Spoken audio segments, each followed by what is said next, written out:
Hello. We were in the middle of going through what I've called a statement of values. And this is a part of trying to figure out what sort of nation we want to live in. So I'm going to move on to the next value in my list. Number 5, all people are responsible to maintain the external necessities of life at a basic level needed for universal survival, according to their abilities, and have the right of equal access to healthcare, housing, food production, etc. So, at this point, in order just to survive, actually, mostly, for most of us, we have to work usually a good 40 hours a week. And we don't get much beyond, basic survival. Also, many people don't even have that much. And many people have very restricted access to healthcare and housing and the like. So I would just question, are we doing this because we're forced to? Or are we working like this because that's our responsibility? I mean, many times we hear people being judged that they're being lazy because they're not working or not working enough. So is it our responsibility? Well, I would argue that yes, we do have a responsibility, but it's really just to ensure that everybody has survival level. And I don't think that really takes 40 hours a week.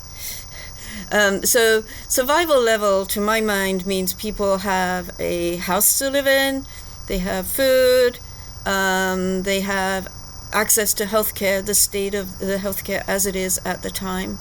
And we should be able to provide that for everybody as a nation.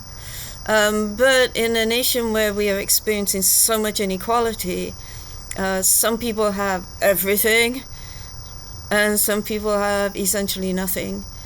So, yeah, we are actually not doing what we should be doing. Now, I don't think that I'm responsible to make sure that somebody is able to make $10 billion a year. And there's a couple of things in that, actually. So, first of all, nobody is actually worth $10 billion a year. It means if somebody is making that much money, then they are using, they're not maybe personally, but the economic system has evolved so that people are able to make millions of dollars while they're sleeping. Millions of dollars a night while they're just sleeping and doing nothing. And so I think we have to look at how things have evolved into that, and also how they are able to use our data to make this sort of money all the time. Obviously, a big part of it is our use of the internet and coming into the digital era without a good understanding, but most of all, without a good understanding of what is our basic responsibility as a human, and without the capacity to really care. How can you actually make billions of dollars if the people you're employing have to use food stamps to survive? So there really should be laws against that. That is ridiculous. But even better than laws would be that people are not forced to make that decision. They're not forced to go work for a company that is not even paying them enough to survive. So yes, we can do that. We can do that. Okay, then my next value is number 6. All people at birth inherit the right to education to the level at which they will be able to pursue their own education as they choose, be able to fulfill their role as a citizen of the world, and participate in all decisions pertaining to the society in which they live. So, education, right now, I'm sorry, but education is failing. So we have to really think, what are we educating people for? And to be honest, most of our education system is oriented towards preparing people for a job or a career. Career if you're lucky, job more likely.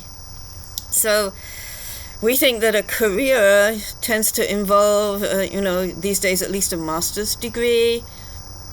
And obviously many people don't get a master's degree. And even many jobs, just basic jobs, seem to require an undergraduate degree. And almost everything requires a high school graduate, a high school certificate. So we shouldn't be thinking just that people are commodities.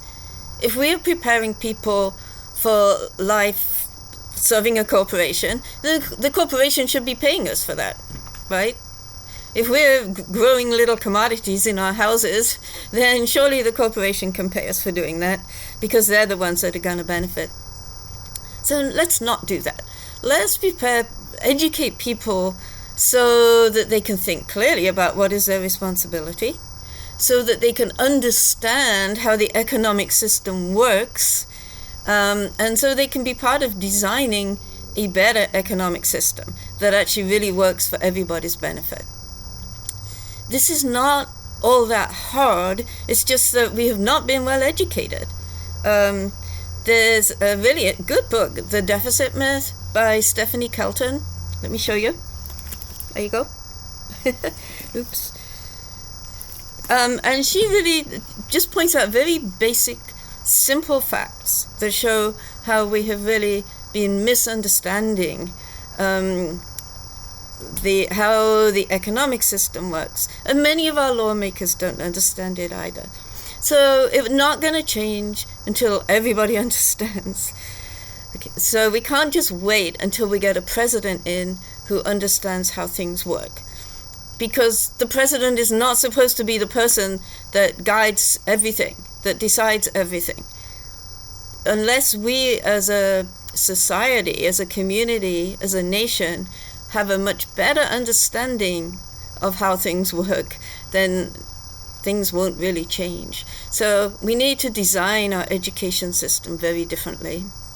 Also, kids need to have fun, for goodness sake. You can't, especially boys, you can't put boys into a seat for 12 years and expect them to sit there for 7-8 hours a day. It just doesn't work.